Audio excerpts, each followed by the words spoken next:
Hello నమస్తే, welcome to Alankrita talks. నేను మీ Alankrita. So ముందైతే మన ఛానల్ని సబ్స్క్రైబ్ చేసుకోండి, లైక్ చేయండి. And Bigg Boss content update నేనైతే ఇస్తూనే ఉన్నాను. సో రాత్రి ఎపిసోడ్ కొంచెం లేట్ అయిందనమాట, మీరేం ఫీల్ అవ్వద్దు. నేను వినాయక నిమజ్జనాలు ఉన్నాయి కాబట్టి లేట్ చేశాను కొంచెం. సో బేసిక్గా నిన్నటి నామినేషన్స్ చూస్తే నాకు పెద్ద ఫైట్ అనిపించలేదు, బట్ ఒక్కరు నామినేషన్ మాత్రం బాగా అనిపించింది. యష్మికి సోనియాకి మధ్య వార్ జరిగింది కదా, అదొకటి మంచిగా అనిపించింది. అండ్ నెక్స్ట్ వచ్చేసి అందరూ తుప్పాస్ రీజన్స్ వేసారని ఎంతమందికి అనిపించింది. అండ్ యష్మి ఫస్ట్ టైం ఇన్ని రోజుల్లో పాయింట్ టు పాయింట్ ఆవేశపడకుండా తన ఇట్లాంటి టైప్ ఆఫ్ యాటిట్యూడ్ చూపించకుండా మంచిగా ఆడిందని ఎంతమందికి అనిపించిందో ఒకసారి కామెంట్ చేయండి. నాకైతే for the first time Yashmi బాగా ఆడింది, కంట్రోల్డ్గా మాట్లాడి మంచి మెచ్యూర్డ్గా బిహేవ్ చేసి పాయింట్ టు పాయింట్ సోనియా విషయంలో మంచిగా తీసిందంటే, ఆమె క్లాన్లో ఉన్న మెంబర్ గురించే మాట్లాడిందంటే నాకు ఎక్సలెంట్ అనిపించింది. ఒక పాయింట్ అయితే ఇంకా సూపర్గా నచ్చింది. ఓన్లీ పృథ్వీ, అభినయ్, నిఖిల్ మీద ఉన్న కాన్సన్ట్రేషన్ నీకు గేమ్ మీద ఉంటే చాలా బాగుండేది, బాగుపడేది అది అని చెప్పింది. నాకు ఆ పాయింట్ అయితే పిచ్చగా నచ్చేసింది. సో ఫస్ట్ టైం ఇన్ని రోజుల్లో నాకు యష్మి చాలా నచ్చింది. మీకేమనిపించిందో కామెంట్ చేయండి. ఫస్ట్ మనం నామినేషన్స్ ఎపిసోడ్కి అయితే వెళ్దాం. ఇప్పుడు నిఖిల్ అండ్ అభినవ్ చీఫ్ అయ్యారు కాబట్టి ఇద్దరు చీఫ్లు ఉన్నారు ఇప్పుడు హౌస్లో. సో వాళ్ళిద్దరిని నామినేట్ చేయడానికి లేదని చెప్పేసి బిగ్ బాస్ చెప్పారు. అండ్ మిగిలిన వాళ్ళని మీరు ఎవరైనా నామినేట్ చేసుకోండి అంటే ప్రతి ఒక్కరు కూడా సేమ్ ఇద్దరిని నామినేట్ చేస్తారు. సో దాంట్లో తెలిసిందే. బట్ అండ్ ఇంకొకటి కూడా అనిపించింది, విష్ణు కూడా చాలా స్ట్రాంగ్గా ఆర్గ్యూ చేయాల్సిన పాయింట్కి ఆర్గ్యూ చేయొద్దు, అసలు నీతో చేయడం వేస్ట్ అనుకొని ప్రేరణతో కొన్ని స్టేట్మెంట్లు పాస్ చేసింది. నాకైతే చాలా స్ట్రాంగ్ అయింది విష్ణుప్రియ ఇంతకు ముందు కంటే కూడా అని నాకు చాలా అంటే చాలా అనిపించింది. సో మీకేమనిపించిందో కామెంట్ చేయండి. యష్మిని సీత నామినేట్ చేసింది. బేసిక్గా ఎందుకు అంటే నీది చాలా డామినేటింగ్ ఉంది, నువ్వు చీఫ్ అయినంత మాత్రాన అందరు నీ మాటే వినాలని లేదు అని చెప్పేసి నామినేట్ చేసింది. బయాస్డ్గా ఆడింది, మొత్తం ఆమె కంట్రోల్లోనే ఉండాలని హౌస్ అని చెప్పేసి చేసింది. ఈ ఫ్యూ వీక్స్ చూస్తే సేమ్ నాకు ఆమె చెప్పిన పాయింట్లు కరెక్ట్ అని అనిపించింది. ఎందుకంటే ఆమె చెప్పిందే వేదం, ఆమె చెప్పిందే మాట, ఆమె చెప్పిందే మంత్రం అన్నట్టు మొత్తం ఆమెకి ఏదో లక్కీలీ చీఫ్గా గెలిస్తే హౌస్ మెంబర్స్ ఆమె గ్రూప్లో ఎవరైతే ఉన్నారో ఆమె టీంలో ఆమె క్లాన్లో వాళ్ళందరినీ కంట్రోల్ చేసి ఇది చేయాలి మొత్తం ఆమె బిగ్ బాస్ అయిపోయింది ఆ టీంకి ఇంకా. సో అలా అనిపించింది. సో కరెక్ట్గానే నామినేట్ చేసిందని అనిపించింది. నెక్స్ట్ పృథ్వీని కూడా నామినేట్ చేసింది. గేమ్ లాగా కాకుండా చాలా అగ్రెసివ్గా, చాలా టెంపర్గా, ఇంకా ఆయన అసలు పృథ్వీ అంటేనే ఫౌల్ గేమ్స్ నూకడం ఆడడం. ఈయనను ఎప్పుడు బయటికి పంపిస్తారో నాకు అర్థం కావట్లే. అనవసరంగా నిన్న శేఖర్ భాష బదులు పృథ్వీని పంపించినా బాగుండేది అనిపించింది. బట్ పృథ్వీని సేవ్ చేసేసారు. ఎందుకు సేవ్ చేసేసిరో కూడా నాకు అర్థం కాలేదు కొన్ని పాయింట్లలో. సో సీత కరెక్ట్గానే నామినేట్ చేసిందని అనిపించింది నాకైతే. సో పృథ్వీని నామినేట్ చేసింది. And at the same time మళ్ళీ పృథ్వీ కూడా నామినేషన్లోకి వచ్చినప్పుడు సీతను ఒక మాట అన్నాడు, నీ ఎమోషనల్ ఎమోషన్, నా ఎమోషన్ అగ్రెసివ్నెస్ ఏమో ఎమోషన్ అని. ఈ పాయింట్ ఎందుకు వచ్చిందో నాకు అర్థం కాలేదు, భలే మాట్లాడాడు అనిపించింది point to point. But Sita మాత్రం యష్మి గౌడని నెక్స్ట్ మన పృథ్వీని అయితే నామినేట్ చేయడం జరిగింది. నెక్స్ట్ విష్ణుప్రియ ప్రేరణను నామినేట్ చేసింది. ఎందుకంటే మీ అందరికీ తెలుసు ప్రేరణ యాజ్ ఏ సంచాలక్గా సాక్స్ గేమ్లో ఏం జరిగిందో, ఎంత ఫౌల్ గేమ్ జరిగిందో వాళ్ళు మొత్తం ఆమెను ఇన్ఫ్లుయెన్స్ చేసి యష్మి వాళ్ళు అది చేసి ఇది చేసి ఏదో ఒకటి చేసి మొత్తానికి అయితే కథం పెట్టించారు. సో మినిమం కూడా వినకుండా తనని గేమ్లోంచి పంపించింది. ఒకవేళ తన గేమ్ ఆడి ఉంటే వేరేలాగా వెళ్ళేదేమో. సో తన ఓన్ డెసిషన్స్ సంచాలక్ యాజ్గా ఫెయిల్ అయింది కాబట్టి విష్ణుప్రియ ప్రేరణ నామినేట్ చేసింది. ఇది కూడా కంఫర్టే అనిపించింది. అండ్ నెక్స్ట్ యష్మిని కూడా నామినేట్ చేసింది. వర్క్ గురించి ఏదైతే మనకి ప్రీవియస్గా ముగ్గురు చీఫ్లు ఉన్నప్పుడు రూమ్లోకి వెళ్ళి వర్క్ డివిజన్ చేయమన్నప్పుడు మొత్తం ఓవర్లోడెడ్గా నైనికా టీం ఓన్లీ 6 మెంబర్స్కే హౌస్ మొత్తం ఇంటి పనులు అనేది ఒప్పచెప్పడం అనేది కరెక్ట్ కాదు, అది చూసుకోవాల్సిన విషయము. పైగా ఇంకొకటి అలా చేయడమే కాకుండా తర్వాత వాళ్ళు లగ్జరీ బడ్జెట్ గెలిచినప్పుడు వాళ్ళ బిహేవియర్ ఇవన్నీ నచ్చలేదని చెప్పి నామినేట్ చేసింది విష్ణుప్రియ. నాకైతే కరెక్ట్గానే నామినేట్ చేసింది అనిపించింది. అండ్ నెక్స్ట్ మణికంఠ వచ్చేసి యష్మిని నామినేట్ చేశారనమాట. మామూలుగా జరగలేదు ఇద్దరికి వారైతే. బట్ మణికంఠ పాయింట్ ఆఫ్ వ్యూలో ఆలోచిస్తే మణికంఠనే కరెక్ట్ అనిపిస్తుంది, యష్మి పాయింట్ ఆఫ్ వ్యూలో చూస్తే యష్మి కరెక్ట్ అనిపిస్తుంది. ఎందుకంటే బికాజ్ ఈయన ఫ్రెండ్షిప్లా ఉండి మోసం చేస్తున్నాడు మణికంఠ, అదే ఆయన స్ట్రాటజీ ఏమో. లాస్ట్ టైం సెకండ్ వీక్ అప్పుడు ఫస్ట్ వీక్ అప్పుడు కూడా విష్ణుప్రియతో 3 days కంటిన్యూస్గా మాట్లాడి ఫ్రెండ్షిప్ చేసి ఏమైనా లూప్ హోల్స్ దొరుకుతాయేమోనని పట్టుకున్నాడు. సో ఈసారి అంతకుముందు విష్ణు బలైపోతే ఈసారి మాత్రం యష్మి బలైపోయిందని చెప్పొచ్చు. ఫ్రెండ్షిప్ అనే పేరు చెప్పి మోసం చేసిండు, డ్రామాలు ఆడిండని చెప్పేసి అర్థమైపోయింది. బట్ ఒకటి డైలాగ్ విసిరింది. నేను బిగ్ బాస్ హౌస్లో ఉన్నంత వరకు ఎవ్రీ వీక్ నేను నామినేట్ చేస్తానే స్టేట్మెంట్ పాస్ చేసింది. లాస్ట్ 7th సీజన్లో 6th సీజన్లో ఇవే డైలాగులు రిపీట్ అయినాయి. భలే అనిపించింది. వీళ్ళిద్దరి మధ్య వార్ మాత్రం జరిగింది. బట్ యష్మి కొంచెం టంగు స్లిప్ అయింది, బొక్క గిక్క యూజ్లెస్ అని. బట్ మణికంఠ ఎక్కడ కూడా టంగు స్లిప్ అవ్వకుండా చాలా ప్రాపర్గా మర్యాదగా, నేను మాట్లాడితే వేరేలాగా వస్తుంది, ఆలోచించు, ఆగు అని చెప్పేసి చాలా కంట్రోల్డ్గా మాట్లాడాడు. పర్లేదు అనిపించింది. వీళ్ళిద్దరు నామినేషన్ కొంచెం ఇంట్రెస్టింగ్ అనిపించింది. నెక్స్ట్ పృథ్వీని మణికంఠ నామినేట్ చేశాడు. ఏంటంటే గేమ్కి వచ్చేసరికి చాలా అగ్రెసివ్ అయిపోతున్నాడు, చాలా ఫిజికల్ అయిపోతున్నాడు. సో దానివల్ల హౌస్ ఎన్విరాన్మెంట్ అంతా చాలా చండాలం అయిపోతుంది కాబట్టి అని చెప్పేసి నామినేట్ చేయడం అయితే జరిగిందనమాట. బట్ పృథ్వీ దాన్ని ఏ మాత్రం కూడా పట్టించుకోవట్లేదు. అంటే లైక్ ఇదే నా ఆట తీరు, ఇదే నా అగ్రెసివ్నెస్సే నా స్ట్రాటజీ, నాది ఇదే అని చెప్పేసి బాగా వాదించడం అయితే జరుగుతుంది. మొత్తానికైతే ఇదనమాట జరిగింది. అండ్ నెక్స్ట్ ప్రేరణ వచ్చేసి సీతను నామినేట్ చేసింది. ఎందుకంటే ఆమె ఎక్కువ ఎమోషనల్ అవుతుందంట. ప్రేరణను చూస్తే ఏమో కొట్టబుద్ధి అయింది నాకైతే. అదొక రీజన్ అసలుకి. సీత ఎమోషనల్ అవుతుందంటే, అవును మనుషులు అన్నాక ఎమోషనల్ అవుతారు, హౌస్లో అంతమంది ఉన్నారు. ఇప్పుడు వచ్చిన ప్రోమోలో కూడా యష్మి కూడా ఏడుస్తుంది, అంటే ఎమోషనల్ అయినట్టే కదా. ఈవెన్ ఆమె కూడా సాక్షి టాస్క్ ఏదైతే ఉందో అది సంచాలకుగా వ్యవహరించిన తర్వాత ఆమె కూడా ఏడ్చింది. అంటే ఆమె కూడా ఎమోషన్స్ ఉన్నట్టే కదా. నీకు ఓవర్ ఎమోషన్ అవుతున్నావు, నువ్వు ఈ హౌస్కి అనర్హురాలువి అని అంటే అసలు అది కరెక్టే కాదు. సీతని కావాలని నామినేషన్లో పెట్టింది ప్రేరణ మాత్రం. నెక్స్ట్ విష్ణుప్రియని నామినేట్ చేసింది.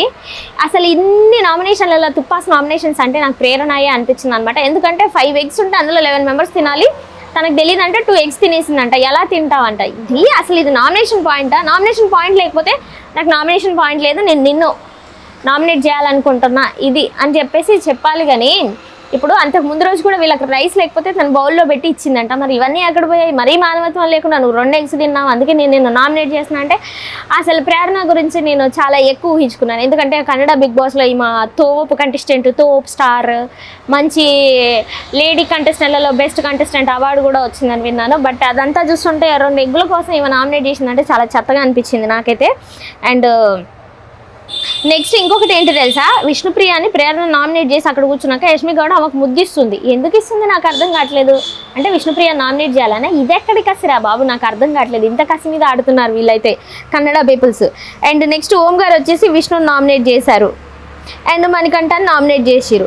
బేసిక్గా ఇది ఎందుకంటే అంతకుముందు చీఫ్లను సెలెక్ట్ చేసినప్పుడు నువ్వు నాకెందుకు ఓటేయలేదు, అంతమందిలో ఉన్నప్పుడు వాళ్ళకెందుకు ఓటేసావంటే అది ఆమె ఇష్టం, ఆమె గేమ్, ఆమె ఇండివిజువాలిటీ. నువ్వు ఎట్లా అడుగుతావు? నీలో కనిపించలేదేమో ఆ క్వాలిటీస్.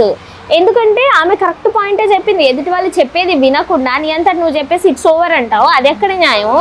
అలాంటప్పుడు గేమ్ లీడర్గా నువ్వు ఎలా హ్యాండిల్ చేయగలను, నేను ఎలా హ్యాండిల్ చేస్తావని నేను నీకు ఓటేయాలని చెప్పేసి కన్ఫ్యూజన్ లేకుండా చెప్పేసింది. అండ్ నెక్స్ట్ మణికంఠ విషయానికి వస్తే కూడా అంటే మొత్తం ఏంటంటే ఈయనను చీఫ్ చేయలేదని నామినేట్ చేస్తుంది. అది కరెక్ట్ కాదు. వాళ్ళకే కరెక్ట్ అనిపిస్తే అది కరెక్ట్ టైంలో కరెక్ట్గా రైట్ వేకి అయిపోతుంది. నెక్స్ట్ మణికంఠని కూడా సేమ్ 2 weeks, పోయిన 2 weeks నేను అసలు ఎవరు డేకలేదు, నువ్వు నథింగ్, నేను ఎవరు పట్టించుకోలేదు. ఎమోషనల్గా కానీ కొంచెం బలంలాగా కానీ నేను నిన్ను ఉండి ఓదార్చిన, కనీసం నీకు అది కనిపించకుండా నువ్వు ఆ విశ్వాసం నాకు ఇవ్వకుండా నువ్వు నాకు కాకుండా వేరే వాళ్ళకి ఓట్ చేసావు అంటాడు. ఈ అడుక్కోవడం ఏంటో నాకు అర్థం కాలేదు. అనిపిస్తే ఆయనకే చెప్తాడు. ఆయన ఎప్పుడు కూడా నువ్వు నాకు ఎమోషనల్గా నిలబడమని ఆయన అడగలేదు. మనం నిలబడ్డప్పుడు దాన్ని చెప్పుకోవద్దు. వాళ్ళకి అనిపిస్తే వాళ్ళే పే బ్యాక్ చేస్తారు మనకి. ఈ నామినేషన్ కూడా తుప్పాస్ నామినేషన్ అనిపించింది. అండ్ నైనిక వచ్చేసి సోనియాని ప్లస్ ప్రేరణని నామినేట్ చేసింది. నైనిక ఎందుకు డల్ అయిపోతుందో నాకు అర్థం కాదు. నామినేషన్లో ఒక పస లేదు, ఒక క్లారిటీ లేదు. అదేంటి అనుకున్నావు? సోనియా అంతకుముందు చికెన్ తీసి ఆమెనే చికెన్ తీసిందని చెప్పిందంట. ఎవరో తీసారో చూసుకొని చెప్పిందంట. దొంగ ఏమే అని తెలిసింది కాబట్టి నిన్నే నామినేట్ చేస్తున్నా అంటే అవును, ఆమె హింట్ ఇచ్చినప్పుడు ఈమె పట్టుకోవాలి కదా. ఈమెకి అంత కెపాసిటీ లెవెల్ లేకుండా ఆమె నామినేట్ చేయడం అయితే కరెక్ట్ కాదు. అదొక నామినేషన్. ఇంకా ప్రేరణ విషయానికి వస్తే నెక్స్ట్ ఇదే సాక్స్ టాస్క్ గురించి అసలు నైనిక నామినేట్ చేసిన దాంట్లో అంత పెద్ద మ్యాటర్ ఏమి అనిపించలేదు. నెక్స్ట్ యష్మి వచ్చేసి మణికంఠని నామినేట్ చేసింది. హౌస్లో ఉన్న రోజులు వీళ్ళిద్దరు వారైతే మామూలు వారు కాదు, అయ్యో ఇది పెద్దవారే. సో కాబట్టి యష్మి మణికంఠని నామినేట్ చేసిన తర్వాత నెక్స్ట్ నైనికాని నామినేట్ చేసింది అనమాట. బేసిక్గా ఏంటంటే హౌస్ మొత్తంలో మాకు లగ్జరీ బడ్జెట్ వచ్చినప్పుడు నువ్వు మాకు అసలు మేము మీకు పనులు కేటాయించినా నువ్వేం చేయలేదు, అంత యాక్టివ్గా లేవు, అలర్ట్గా లేవు అనిపించింది. బట్ ఈ మీద కూడా పాయింట్ అనిపించింది యష్మిది బేసిక్గా. ఎందుకంటే నైనిక ఏం చేస్తుందో అర్థం కావట్లేదు. సమ్టైమ్స్ ఇన్ఫ్లుయెన్స్ అయిపోతుందో అనిపిస్తుంది. ఓన్లీ ఫిజికల్ టాస్క్లు వస్తే మాత్రమే గట్టిగా తను కాంపిటీషన్ ఇస్తుంది. తను ఫస్ట్ స్ట్రాంగ్గా వచ్చిన ఫస్ట్ వీక్, సెకండ్ వీక్ బాగానే ఆడింది, కానీ థర్డ్ వీక్ వచ్చేసరికి మరి ఏమైపోతుందో తెలీదు. ఎమోషనల్గా లో అవుతుందా ఏంటో కూడా తెలీదు.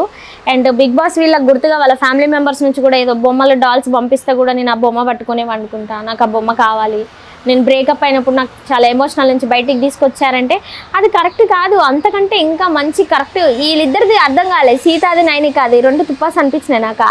వాళ్ళ గురించి వాళ్ళ రిలేటెడ్ డాల్స్ వచ్చినప్పుడు కానీ వాళ్ళ వస్తువులు వచ్చినప్పుడు కానీ సో సరిగ్గా ఆడలేదని నామినేట్ చేసింది, నాకైతే కరెక్టే అనిపించింది. నబీల్ వచ్చేసి యష్మికి ప్రేరణకి చేసిండు, సేమ్ ఏం లేదు, చీఫ్గా ఫెయిల్ అయిపోయింది. ఆల్రెడీ నాగార్జున గారు కూడా గన్తో బెల్ చేసిరు, కరెక్ట్గా ప్రాపర్గా మెయింటైన్ చేయలేదు, బయాస్డ్గా ఉంది మైక్రో లాగా. కాబట్టి ప్రతిదీ చిన్నదానికి కూడా ఇంత పెద్దగా చేసి మరీ హౌస్ మేట్స్ని ఆమె అండర్లో ఒక రాజు కీప్ లాగా చూసినట్టు అనిపించింది అని చెప్పేసి నామినేట్ చేసిండు. కరెక్టే ఆమె వేసింది కూడా, ఎందుకంటే ప్రతి చిన్న విషయానికి కూడా జస్ట్ చిన్న పల్పి ఆరెంజ్ తీసుకోవాలంటే కూడా ఆమె పెద్ద పర్మిషన్ కావాలి. చిన్న చిన్న వాటికి కూడా ఏం చేసిందో ఏమో, బట్ అల్లాడించింది హౌస్ని మాత్రం పిచ్చి పిచ్చిగా. ఇంకా సాక్స్ టాస్క్ అప్పుడే ఆమె అభినయాలు చూస్తుంటే ఎస్ అనుకుంటా, నాకు మాత్రం పిచ్చి ఎక్కిపోయింది. బట్ ఈరోజు కొంచెం స్టేబుల్గా అనిపించింది. నబీల్ నామినేట్ చేసిండు, ప్రేరణకైతే సేమ్ సాక్స్ టాస్క్, కనీసం నబీల్ ఏం చెప్తుందో కూడా వినలేదు. ఎందుకంటే అసలు వినుంటే తెలిసేది కదా, పక్క వాళ్ళు బాగా అరుస్తుండడం వల్ల నా ఇన్ఫ్లుయెన్స్ అయిపోయి తను అయిపోయింది. నెక్స్ట్ పృథ్వీ వచ్చేసి సీతాని అండ్ సోనియాని నామినేట్ చేయడం అయితే జరిగింది. అండ్ సీతాని ఎందుకు నామినేట్ చేసిందంటే బాగా ఎమోషనల్గా ఉంటుందని, అంటే పే బ్యాక్ అనమాట. ఈమె ఈయనం చేసినందుకు ఈయనం చేసింది అనమాట. నేను ఇందాక చెప్పిన నీ ఎమోషన్స్ అయితే నా ఎమోషన్స్, నా అగ్రెసివ్నెస్ ఎమోషన్ అనే డైలాగ్ వాళ్ళు అది వైరల్ అయిపోద్ది చూడండి ఇన్స్టా రీల్స్లలో. సోనియా యష్మిని నామినేట్ చేసింది, వీళ్ళిద్దరికైతే మస్తు టఫ్ వార్ పడింది. బేసిక్గా ఏంటంటే లైవ్లో చూస్తే చాలాసేపు జరిగింది కానీ బట్ మనకి రియల్గా అంటే ఫుల్ ఎపిసోడ్లో చూసుకుంటే మాత్రం యష్మి మాత్రం చాలా కంట్రోల్డ్గా పాయింట్ టు పాయింట్ మాట్లాడింది. ఆమె క్లాన్లో ఉన్నా కానీ వాళ్ళ క్లాన్కి సపోర్ట్ చేసిందా ఏం చేసిందా, ఈమె అయితే సోనియా ఈ మాటలు తప్పితే ఏం లేదబ్బా. నిజంగా యష్మి అన్నట్టు అభినవ్ నిఖిల్ పృథ్వీ తప్పితే ఆమెకు ఆట మీద కాన్సన్ట్రేషనే లేదు. ఎంతసేపు వాళ్ళతోనే అక్కడ ఇక్కడ సోఫాల మీద కూర్చొని గప్పాలు కొట్టడం, వాళ్ళ గురించి వీళ్ళతో మాట్లాడడం, వీళ్ళ గురించి వాళ్ళతో మాట్లాడడం తప్పితే అసలు అక్కడ ఏమీ లేదనిపించింది. అండ్ నెక్స్ట్ అందరు నామినేషన్లకు వచ్చేసినారు. అందరు అయిపోయిన తర్వాత నెక్స్ట్ నిఖిల్ అభినవ్ ఇద్దరిట్లో ఎవరో ఒకరు సేవ్ అవ్వాలి, ఒకరు నామినేషన్లోకి వెళ్ళాలంటే ఆల్రెడీ నిఖిల్ 2-3 టైమ్స్ నామినేషన్లో ఉన్నాడు కాబట్టి మన ఎవరైతే ఉన్నాడో అభినవ్ ఒక్కసారి కూడా వెళ్ళలేదు కాబట్టి అభినవ్ నామినేషన్లో ఉన్నాడు. ఓవరాల్గా ఉన్నది ఎవరంటే అభినవ్, ప్రేరణ, నైనిక, పృథ్వీ, మణికంఠ, విష్ణు, సీత, యష్మి అనమాట. సో ఓవరాల్గా ఈ 7-8 మెంబర్స్ అయితే నామినేషన్లో ఉన్నారు. ఈ వీక్ ఎవరు ఎలిమినేట్ అయిపోతారని మీరు అనుకుంటున్నారో కామెంట్ చేయండి. ఎవరి గేమ్ లో అనిపించింది? నాకైతే అసలు నబీల్ కనిపించట్లేదు, నైనిక కనిపించట్లేదు, ఓన్లీ విష్ణుప్రియ, సోనియా, యష్మి గౌడ వీళ్ళు మాత్రమే గేమ్ అటెన్షన్గా అసలు ఉన్నా లేకపోయినా దాంట్లోకి దూరుతున్నారేమో అనిపిస్తుంది. ఒకవేళ బిగ్ బాస్ వీళ్ళ ఫుటేజ్ కట్ చేద్దామన్నా కట్ చేయలేనంత విధంగా అన్నిట్లలో దూరిపోతున్నారేమో అనిపిస్తుంది నాకైతే. అండ్ ప్రాపర్గా ఆడింది విష్ణుప్రియ అండ్ యష్మి, వీళ్ళిద్దరు ఈ ఎపిసోడ్లో అయితే నాకు భలే అనిపించారు. మిగిలిన ఇంకా ప్రేరణ అయితే ఇంకా తుప్పాస్ నామినేషన్, ఇంకా గుడ్ల గురించి పప్పు గురించి ఇక చెప్పుకొని సిగ్గుచేటు నాకు. కానీ సో ఓవరాల్గా ఇదనమాట episode. Please do subscribe our channel, like and share and comment. Thank you.